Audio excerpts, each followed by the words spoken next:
আবুউ লাকা বিনি'মাতিকা আলাইয়া ওয়া আবুউ লাকা বিযামবি ফাগফিরলি ফাইন্নাহু লা ইয়াগফিরুয যুনুবা ইল্লা আনতা।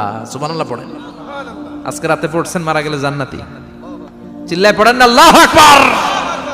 এজন্য বিশ্বনবী বলেন, আমার আগের গুনাহ মাফ, পরের গুনাহ মাফ, তারপরেও প্রতিদিন আমি 70 বার তওবা ইস্তেগফার পড়ি। আজকে থেকে পড়তে রাজি আছেন তো? বেশি বেশি ইস্তেগফার পড়া যাবে না? একটু প্রাণ খুলে, দিল খুলে আওয়াজ করে পড়েন তো আস্তাগফিরুল্লাহ। আর জোরে পড়েন আস্তাগফিরুল্লাহ। আবার সবাই পড়েন আস্তাগফিরুল্লাহ। সব সময় তওবা ইস্তেগফার যারা পড়ে তাদেরকে পছন্দ করে কে? সব সময় জিকির করে করে জিহ্বাটারে যারা ভিজিয়ে রাখে তাদেরকেও পছন্দ করে কে?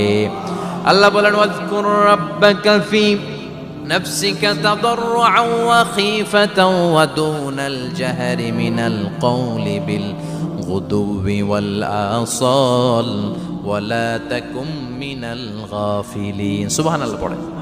আল্লাহ বলেন, ওয়াজকুর রাব্বাকা ফি নাফসিক, আল্লাহরে মনে মনে ডাকো। তাদাররুআন ওয়া খীফা, আল্লাহর জিকির করতে আল্লাহ বলেছেন ফি নাফসিক। বুঝতেছেন না অর্থ?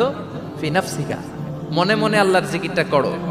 তাদাররুআন ওয়া খীফা, তাদাররুআ মানে বিনয়ের সাথে, with full of humility, submission and humbleness, বিনয়ের সাথে আল্লাহর ডাকো। আবার হাদিসে কুদসিতে আল্লাহ বলেন, ফাইন যাকারানি ফি নাফসি যাকারতুহু ফি নাফসি, আমার বান্দা যদি একা একা আমার জিকির করে, আমি আমার বান্দারে একা একা স্মরণ করি। ওয়া ইন যাকারানি ফি মালাইন যাকারতুহু ফি মালাইন খায়রিম মিনহু, এরকম মহা সম্মেলন করে যদি কেউ আমি আল্লাহর জিকির করে, আমি এর চেয়েও বড় মহা সম্মেলন ফেরেশতাদেরকে নিয়ে